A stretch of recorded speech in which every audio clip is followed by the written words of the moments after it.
Around us, the ragged mass of our foot travellers scuttled and jumped alongside our panther.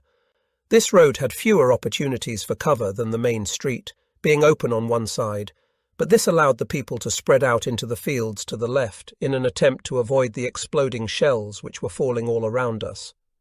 In all my experience in the East, I had not seen a bombardment this intense, shells landing one on top of the other, the dust cloud of one explosion being torn apart by the explosion of the next round, and among them the incendiary rockets crashing and exploding across the street and the open spaces. Perhaps it was the amphetamine cocktail, but I grew immune to the sight of these rockets bursting among the hundreds of people who swarmed beside us, sending dozens of them tumbling in grotesque somersaults with their bodies on fire, their burning limbs carving patterns on my retina as they flailed in the dim light. A pair of horses pulling a cart were set on fire, and they stampeded insanely, throwing the civilians in the cart out behind them as they kicked and trampled on anyone unlucky enough to be in their path, until an artillery shell killed the animals in a puff of whirling flesh.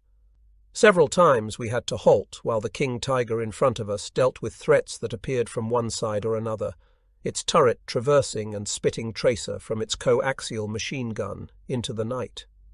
The great Panzer had a group of SS troops on its back hull, and these men fired with MP-40 and heavy machine guns into the houses as they saw enemy troops lurking in there.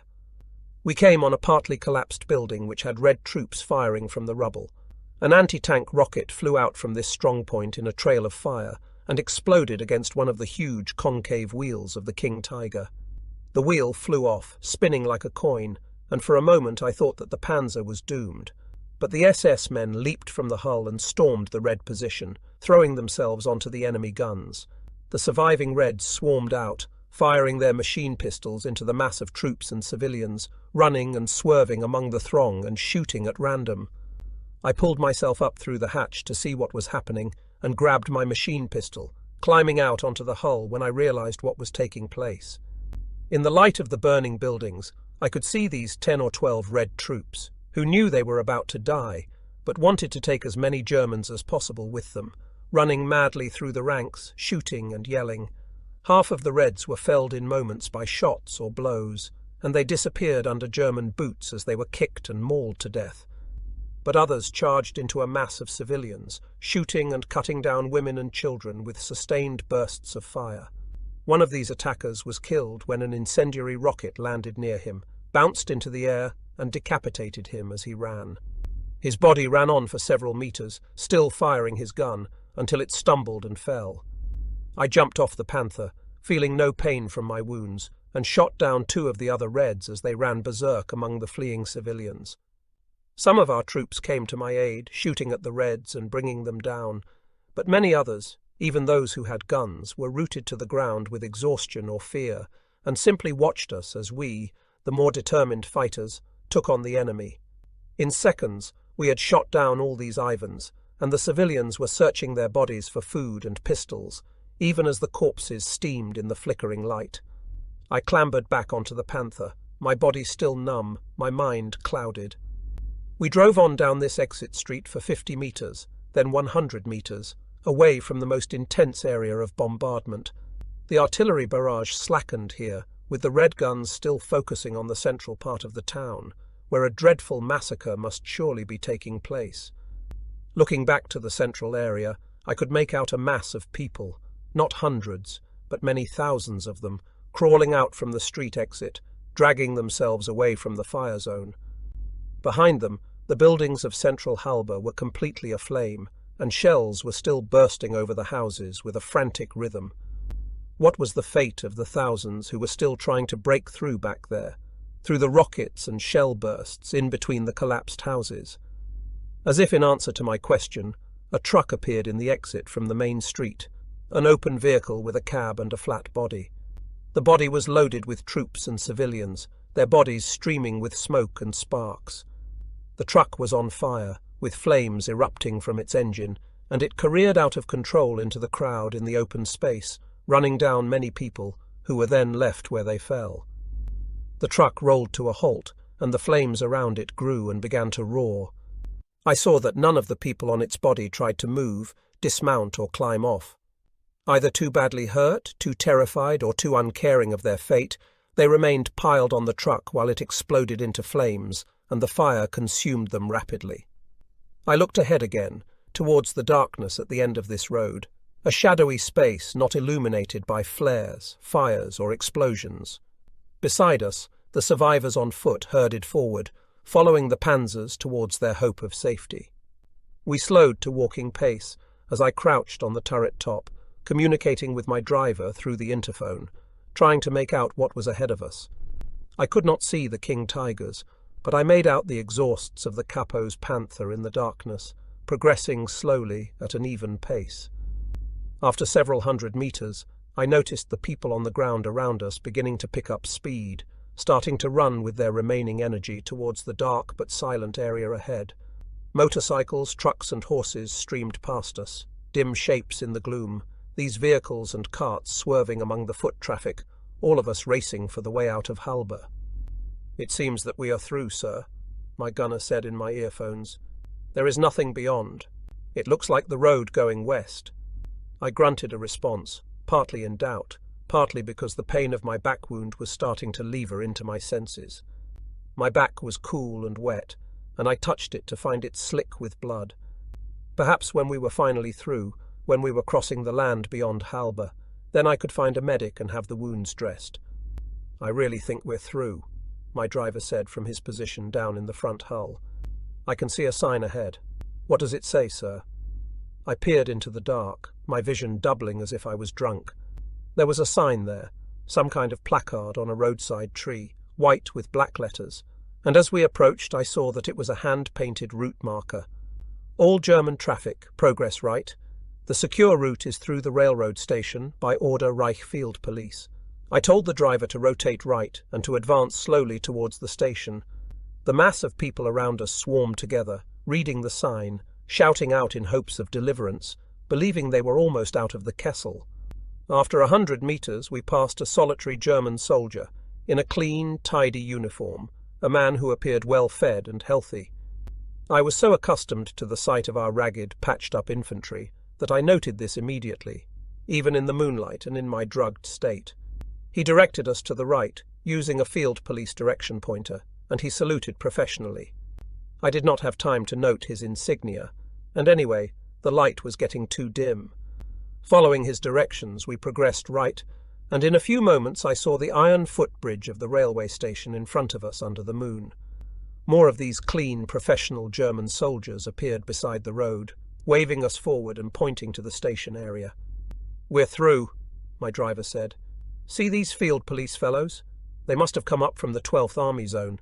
We'll be linking up soon, sir, won't we?" "If they're the 12th Army, they're too far forward," my gunner said. "They should be 30 kilometers to the west." I nodded at his comment, looking at another of the field police in his smartly pressed uniform as he waved us on to the station zone. I suddenly shouted to my driver to halt, and the Panther ground to a stop in a swirl of dust and earth.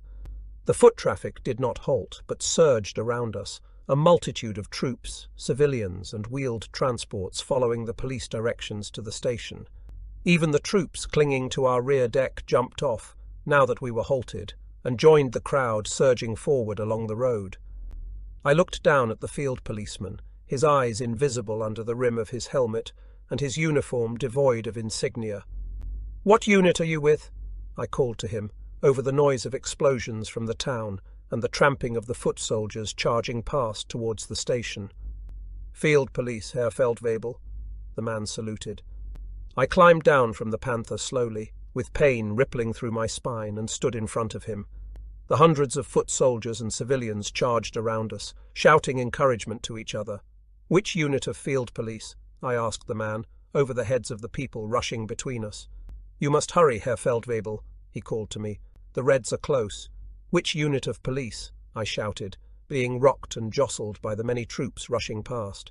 A civilian woman passed between us, dragging a child in each hand, children of 5 or 6 years, trailing their feet in exhaustion. "The rail station," she was saying. "We will be safer there." "Which unit are you with?"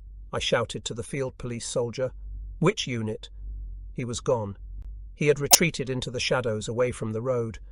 and I caught sight of his back as he ducked between trees in the pasture, dodging away from us.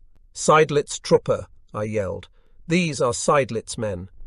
The Seydlitz men were a curse on us all. Seydlitz troops were German soldiers who had surrendered to the Reds in the east and had agreed to work for them to disrupt our lines and cause confusion. I had heard of them often, but never seen one until now. They were notorious for exactly this. Wearing German uniforms, they planted false signposts, directed traffic wrongly, and fouled up the plans of entire regiments. Hundreds of people began breaking and running past our panzer towards the station. I could see them, converging in the moonlight on the access road, running, limping, dragging themselves towards what they thought was safety. "These are Seydlitz men," I shouted to the onrushing troops, trying to push them back. Several of them halted, and a knot of troops and civilians gathered around me, but the vast bulk of this tide of people surged on past us. I shouted to them to stop, to stay away from the station, to ignore the signs. Inside the station, the shooting began within seconds. I saw the muzzle flashes light up the footbridge in the darkness, not only from one side, but from both ends of the site. Screams tore the air among the rapid, unceasing machine gun shots, and the crowd surging to the station faltered, stumbled, and many fell. The people behind them, though, were confused and running blindly, not seeing where the shots were coming from, and they kept rushing on, trampling and stamping on those who were falling.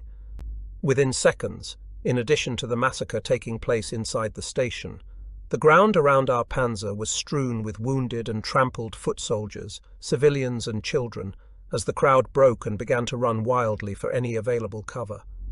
I leaped back onto the Panther and ordered the driver to advance on the station. That was hopeless, though. The entrance area was thick with people, especially civilians with carts, huddling together and not knowing which way to turn. The shooting from the station reached a crescendo, and grenades began to explode in there, with the characteristic hollow crack of the Soviet bombs that spread such vicious splinters. The dim landscape was lit by these flashes, and by the shouts and screams of the trapped victims from within the station precincts, and still by the fires and detonations of the bombardment in Halbe itself. A soldier came running out of the station, his face a mask of blood, his eyes wide and staring. "Make the people follow you," he shouted to me. "They will follow a panzer, Herr Feldwebel. Lead them away from the station, for God's sake." "But the people in the station, they are dead, all dead," he shouted. "Lead these others away, in the name of God." We drove the Panther slowly away from the station, across the open ground, scattering the milling crowds of leaderless, confused soldiers and frantic civilians.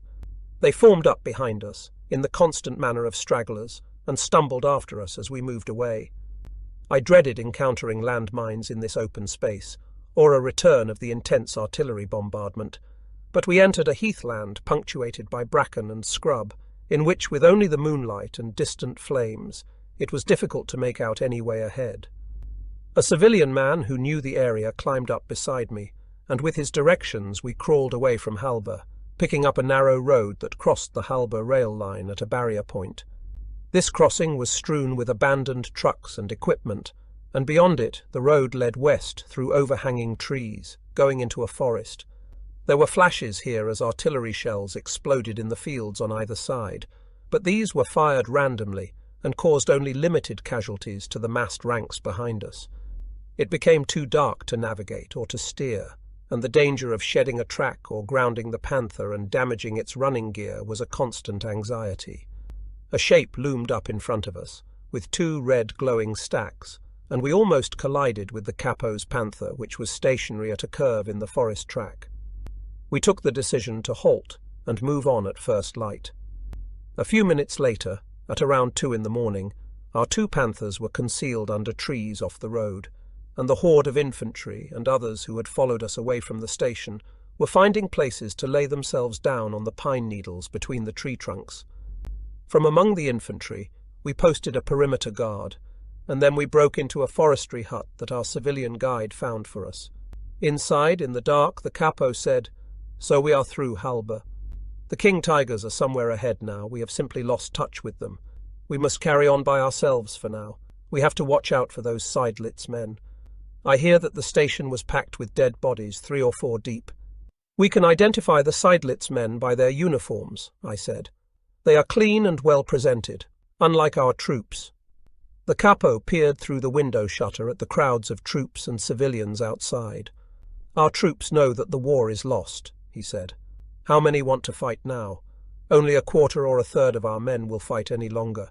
The rest will let others fight for them. Then we will fight with the quarter or the third, I said. The capo lit a kerosene lamp on minimum light and unfolded a map. I took this from a dead artilleryman, he said.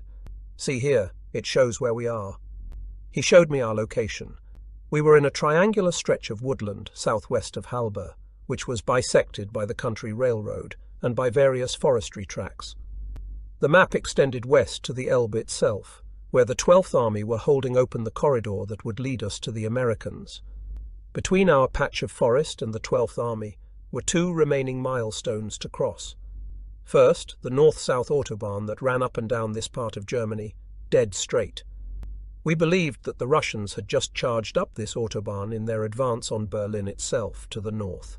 If so, most of their forces would be fighting in Berlin, leaving the rural hinterland thinly guarded. That's the plan, the capo said.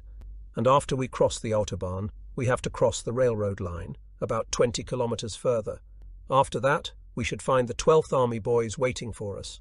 And then, hello, America. His finger moved across the map, the autobahn, the railroad, and then the river Elbe. I laughed in a grim way, but that only made the pain in my back sharper. In the past, I had slept easily enough in a panzer. The thin metal chair made a good perch, and you rested your head on the turret wall or on the gun breech, with your forehead on your linked fingers for a pillow. If you were in the panzer all night, a shell case was your toilet, and fresh air came from opening the hatch to empty it. In this way, 3 men could pass the night in the turret cage, and the other 2 crewmen on their seats in the hull. On that night in the woodland west of Halbe, though, I did not want to sleep. I took another mouthful of amphetamines, painkillers, and schnapps. The forest around my panther was not sleeping either. It was filled with voices, cries, the wailing of children, and the sound of equipment being readied for our next stage of the breakout. Searching for aspirin, I fumbled in my tunic pocket and found the photo of the young woman that the lady on the panther's deck had given me before she died. A grey light was coming through the cupola, and I climbed out to examine the photo more fully. The girl was a beauty, and like all lonely soldiers, I imagined that she might be good, understanding company for a man such as me. There was an address on the back, a town to the west of the Elbe, in the American-occupied sector of Germany. There was no name for the girl. I smiled and put the photo safely in my pocket again. A few birds were singing, but that stopped as the sound of bombardment grew from the countryside to our west. Close at hand, in the forest, there was more noise, shouting and cursing, and people clamouring for attention. I went into the trees to see what this was. I found a scrum of our soldiers hunched over something on the ground, in the dawn light. I pushed through them, and with the authority that came from a panzer uniform at this point in the fighting, the infantry made way for me slowly. I found that a group of German troops had found a Seydlitz man. The Seydlitz agent was pressed back against the roots of a tree, clenching his fists, gritting his teeth. His field grey uniform had a German eagle but no swastika, and one of our men handed me an armband that had been in the Seydlitz man's pocket. In the service of the National Committee for a Free Germany. This was what the Seydlitz agents called their organization. Looking around, I realized that the small crowd did not only contain soldiers. Various German women were present, some of them armed, and also a handful of children and youths of about 10 years to maybe 15 years of age. One of the women stepped forward and threw a rope upward over the branch of the nearest tree. An aircraft flew overhead, then another 2 planes, so low that their slipstream shook the tree canopy. I heard their cannon firing into the forest to the east, and then the slow thump of exploding vehicles from somewhere over there. With this background, the Seydlitz man was hanged on the tree, his throat emitting a dreadful rattle, while the circle of troops, youths and women watched. His jerking, kicking heels were seized by a German boy of 10 or 12 years, who swung and pulled on them to break the Seydlitz man's neck and silence the hideous sounds that were coming from his mouth. "It is not decent," I heard the boy say to his mother, as the hanged man's feet swung around silently in a circle above us. Such sounds are not decent in a German forest. We moved slowly out to the main path, which was already filling up with mismatched human and vehicle traffic that had entered this patch of forest during darkness, having traversed the nightmare of Halbe itself. We set our compass and aimed west. I moved ahead of the capo's panther, and together our two panzers advanced at walking pace, with frequent stops in the pearlescent light of the spring morning. On our left, incendiary explosions rolled across the horizon, and from the panther's cupola I could see trees in the distant fields being blown up and set on fire by the blasts. I believed that the unit there were the remains of our 21st Division Panzer Grenadiers, holding back the Reds from our columns. At times, wounded infantry would appear in the pastures near the road, limping or carrying their comrades. They told us that the line was holding over there, but the Reds were constantly probing our flanks with their panzers, infantry, and Seydlitz men.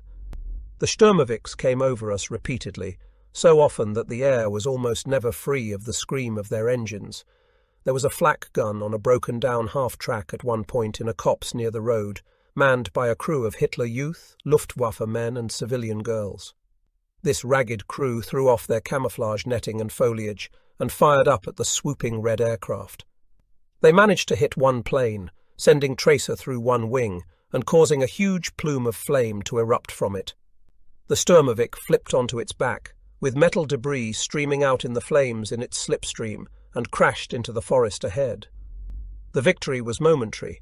The following two planes spotted the flak at once and raked it with their incendiary shells, leaving the bodies of the crew burning among the barrels of their gun. In the early light, the Russian forces tested us and pushed at our lines. Our two Panthers were moving with a group of about 500 infantry and civilians who had come through Halbe with us, and we were in no condition to withstand a sustained attack from the flanks. As the sun rose, my worst fears in this respect became a reality. Through the trees, we saw that 3 Joseph Stalin panzers had appeared outside the forest, on the distant heath, patrolling across the open land and traversing their turrets as they surveyed our segment of the woodland. We immediately halted, trusting that our vehicles were screened by the trees, and we watched the Stalins as they prowled across the landscape out there. To engage them would surely bring a further detachment of Red Panzers down upon us, leading to the destruction of the few hundred people we had brought through from Halbe. Our column of foot soldiers and civilians, meanwhile, threw themselves onto the forest floor and drove their animals off among the trees. In moments, our 1,000 pairs of eyes were watching silently as the 3 Stalins moved slowly past our part of the tree line, at a distance of about 1 kilometre from us. I was inside the turret, and my gunner had his face to the gun sight, with his hand on the firing lever, his feet moving the turret fractionally to keep the Stalins in his scope. I could see the sweat dripping down the side of his neck and the quiver in his fingers as he held the lever. For a panzer commander, one immediate tactical decision in a concealment situation is whether to shut down your vehicle's engine or not. The engine, even when idling, is noisy, and if the enemy for some reason shuts off his engine, he will hear you. Or, if the enemy is accompanied by an infantry screen, they will hear you if they move away from the sound of their own panzers. On the other hand, if you turn your engine off, there is the danger that it may be slow to start if you need to move away urgently, and also, without the transmission running under the turret, you can only traverse your turret slowly with the hand crank. Weighing this up, I kept the engine running, because the enemy Stalins were still some distance away, and I could see no infantry with them. As another precaution, I ordered my loader to load high explosive and have a round of armour-piercing ready in his hands. Like the T-34s against the King Tigers, I knew that the best way to deal with a bigger, heavier tank was to blow its tracks off with the first shot, and then to use a penetrating round. The 3 Stalins came closer, and then halted, trailing fumes, at a range of barely 600 to 800 meters outside the trees. I swallowed. The Stalins spewed out exhaust smoke, and then continued their slow progress past us. 500 hearts were pounding in rhythm with their engines, I am sure. As they began to depart, the rearmost Stalin turned its turret to us and fired a long burst of machine gun from its coaxial along our tree line. The bullets ripped up the trees at head height and ricocheted off the hull of our Panther, and then ceased. Apparently satisfied, the Stalin moved on slowly. I breathed in deep relief, but as I did so, a civilian man bolted out from the trees beside us, waving his arms in surrender. "Scheisse, he's gone mad under the pressure," my radio man said. The civilian was an elderly man, and he was followed by two more people, a woman and a girl, who were either seeking to surrender also, or trying to restrain their relative before he gave us all away. I then saw a Wehrmacht soldier near my Panzer stand up, aim with his carbine and shoot the three people down, one after the other. They tumbled and fell like rabbits in the long grass. I had no time for sympathy. I was watching that last Stalin. The great Panzer halted and rotated its hull to face onto us. He saw the shooting, my driver said, or he saw the people running. Our luck was that bad, that the Stalin commander had seen the civilians run and fall, and he wanted to know why. The Stalin fired a shot, a high-explosive round which burst in the trees above and sent shrapnel and wood blasting down around us. A group of civilians was hit, and they began charging in panic out onto the heath. Several soldiers also went out with their hands raised. They were immediately cut down by the Stalin's machine gun, which swept across them at neck height, decapitating many of the men. Their headless bodies slumped down, with their hands still raised. The other two Stalins turned front on to us and began firing their main guns into the woods also. The rounds tore open the tree line in front of us, and despite the smoke, the many people running and hiding on the edge of the forest must now have become visible. A tree crashed to earth, revealing our Panther fully. In some ways, I was relieved. Now we were to fight as Panzer men again, machine against machine, and not hide with the old men and the fearful women in the forest. I ordered my gunner to fire the high-explosive round in the breach. Our round was laid perfectly, and it exploded just right of centre against the front plate of that Stalin which had discovered us. Through the periscope, I saw its drive wheel go spinning away, dragging the track with it. The Stalin's barrel was still lowered for its lengthy reloading, and for these few moments the Red Panzer was vulnerable. We fired again, with the armour piercing, and this shot struck the Stalin on the gun mantle. I saw the whole turret jerk with the concussion, as metal debris flew around the machine. The Stalin began trying to reverse, keeping its front facing to us, but its missing track meant that it moved slowly and was dragging itself at an angle. If that red driver panicked now and accelerated, the single track would slew the whole vehicle sideways and present its thinner flank armour to us. I ordered my gunner to hold fire unless this happened. Meanwhile, we advanced out of the trees, onto the flat land, to engage the enemy with freedom of movement. To my right, the Capo's Panther was firing on the other two Stalins, his tracer rebounding off one of them, hitting the other and deflecting from that one off into the heathland. The Capo, too, moved out onto the heath, halting to aim his next shot. A round from one of the Stalins hit his turret top and ricocheted off, carving a path through the trees between us. I saw that a group of our infantry were approaching those two Stalins from the side, with Panzerfausts, and it appeared the Russian crews had not seen them. I heard my gunner grunt in anticipation, and saw that the disabled Stalin had begun to speed up, the movement turning its flank towards us. The Stalin twitched as the single track gripped the ground, and in a spray of dust it began to turn sideways on, with its big silhouette clear in the morning haze. My gunner put his shot cleanly through the lower hull, just above the running gear. For a moment the Stalin kept moving, as if the round had not penetrated. But then the turret began to traverse wildly, and the whole machine began to shudder. I knew what was happening in there. The exploding ammunition in the hull was building up a blast wave of pressure which would inevitably rip the turret from the hull, or split the hull itself open. No Panzer ever built could withstand such internal pressures. Indeed, the Stalin's long, oblong turret suddenly rose up into the air, lifted by a flash of expanding flame, and tumbled over, spilling out the bodies of the turret crew. The hull lay juddering, sending out spirals of exploding ammunition into the morning light. Both our Panthers focused now on the two remaining Stalins. Those red gun barrels were elevated again, and from the traversing of their turrets, I saw that they were both taking aim at my Panther. I told my driver to accelerate, out into the heath, hoping that we could move faster than their turrets could turn. At the same time, we traversed our turret rapidly onto them, finishing our short run with a slew to one side, to bring our gun more quickly around to aim at the Reds. A few seconds of shouted commands, my gunner rotating the turret a few centimeters and operating the gun elevation for his final calculations. Just as the Stalins turned their massive guns directly onto us, my gunner was able to get a shot onto the nearest one, a shot which at this close range split open the top of the turret where it joined the side. I saw the projectile exit the turret through the hatch, carrying with it parts of the crew's bodies and bits of machinery. The open hatch emitted thick smoke, and the lower hull crew began to clamber out. The other Stalin, before it could get a shot at us, was hit by a Panzerfaust. I saw our men advancing to the machine's rear, ducking as they scrambled across the scrubland from the woods. I saw the long, fiery trail of a Panzerfaust rocket, and then the explosion from the engine compartment which sent a torrent of fuel spilling out onto the heath.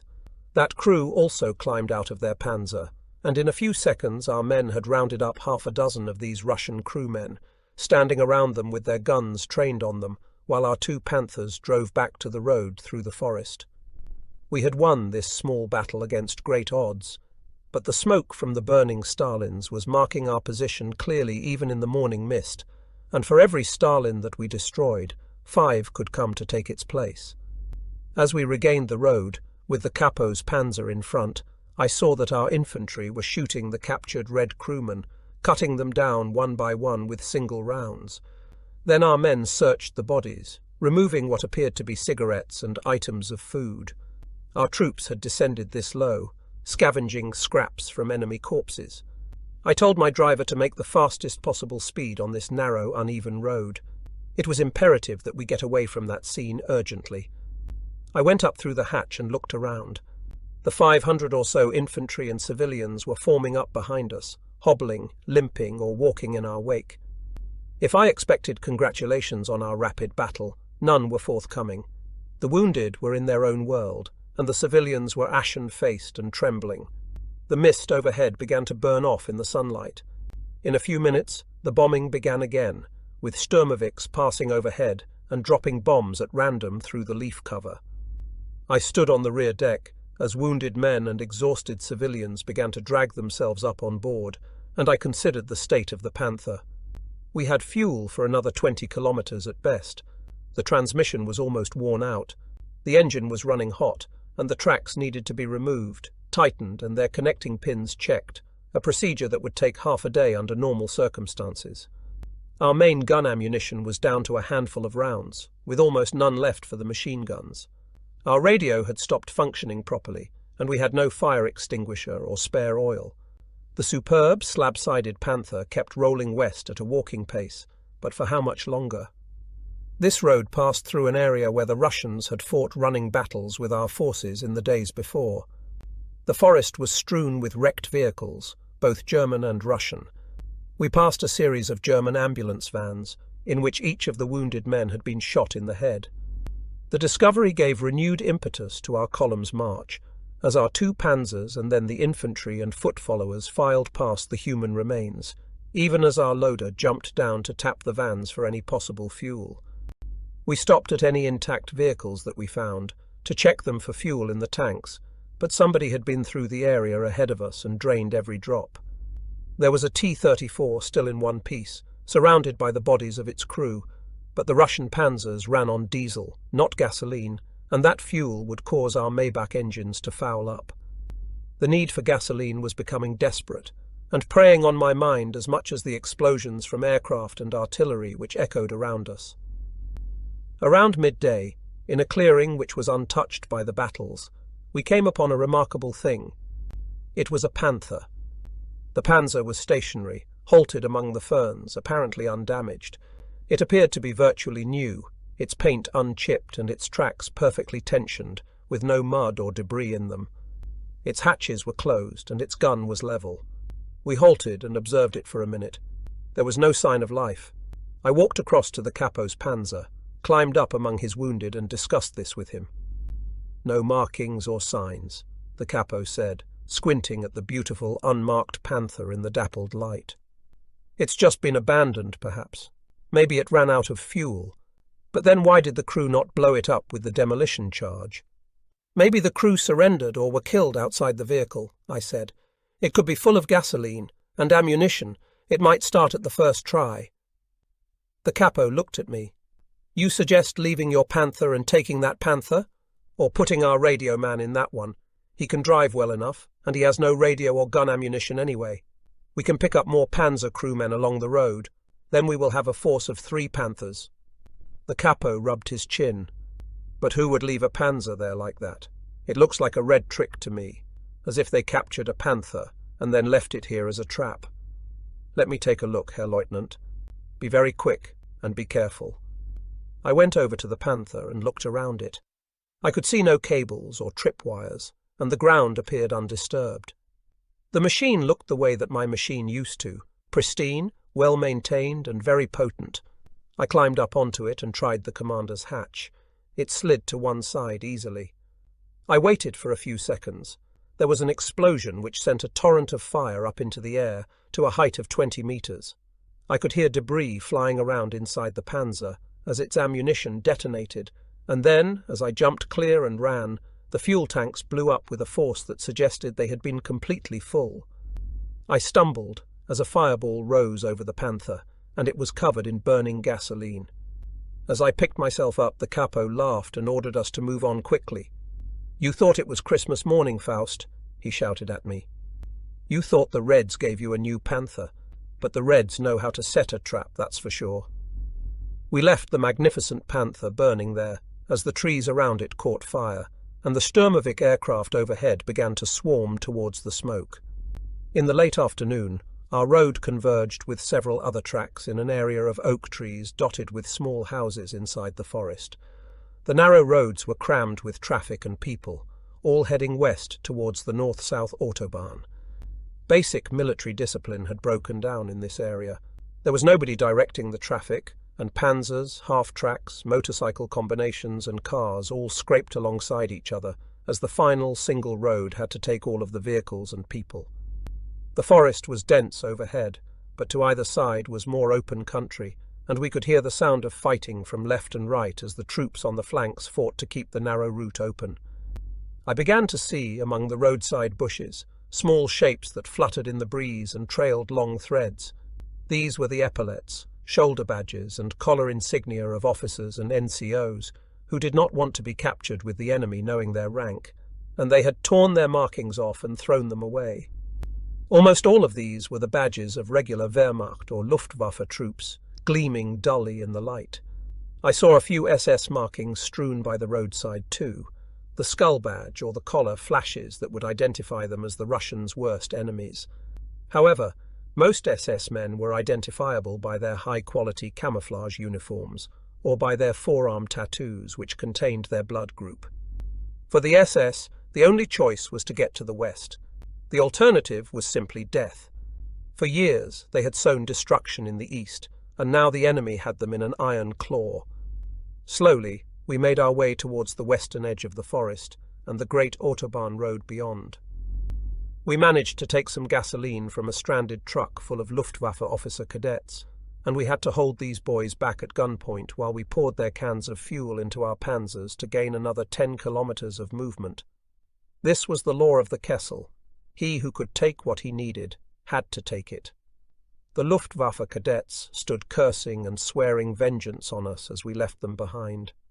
As we approached the edge of the trees, a rocket bombardment began to smash into the rear of our column. The Katyusha rockets tore down through the oaks, smacking from one great trunk to another, setting the branches on fire and raining a burning liquid down onto the people there.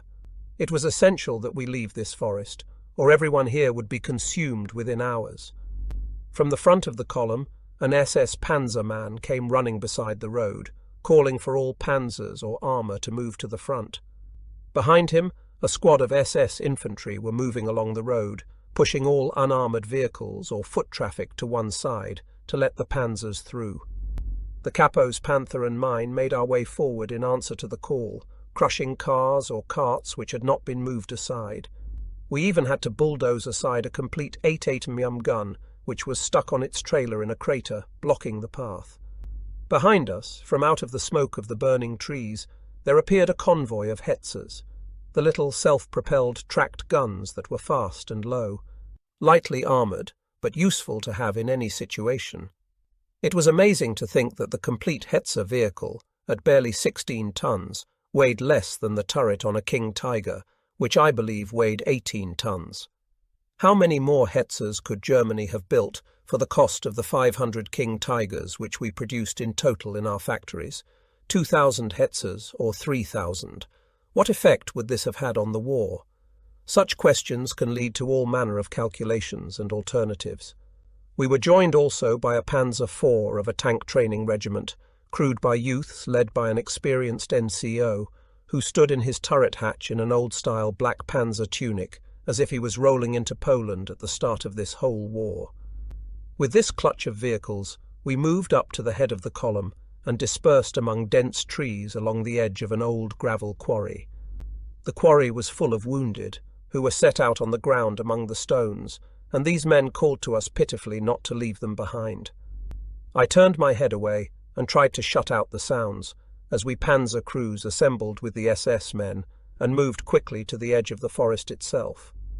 3 King Tigers were concealed here, their massive outlines shrouded in nets and branches. These were not the vehicles we had come through Halbe with, but from the 10th SS Panzers, which was reduced to this number as its entire strength. The unit was commanded by a Waffen-SS major with a bandage around his head and burn marks on his face. The SS had grim, clenched faces, as befitted men who were seeking to escape certain death at the hands of their captors, and their dilated, darkened eyes suggested that they were drawing strength from their supplies of cognac and amphetamine. The SS had set up a binocular periscope here, and through it we could survey the edge of the woods, a short stretch of land, and then a dark ribbon cutting through the landscape from north to south. "That is the Autobahn," the SS major said. "Beyond that there is the railroad, and then the 12th Army." "Where are the Reds?" the capo asked him. "There is less bombardment out there in the open." "I think the Reds are waiting," the SS man said. "They came up this road on their way to Berlin 3 days ago. Almost all their forces are centered there to the north, but they must expect we will break out somewhere here. We captured a Red officer this morning who told us that they are bringing more armored units down the Autobahn from Berlin tonight. They plan to fortify the Autobahn and make sure that nobody can cross it.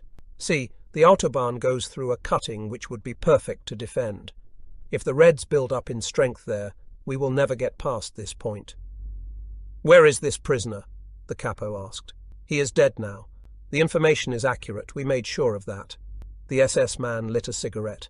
He grinned suddenly. "American cigarettes," he explained. "I have a contact who acquired a whole truckload in the Ardennes. Here, have one. Everybody have one."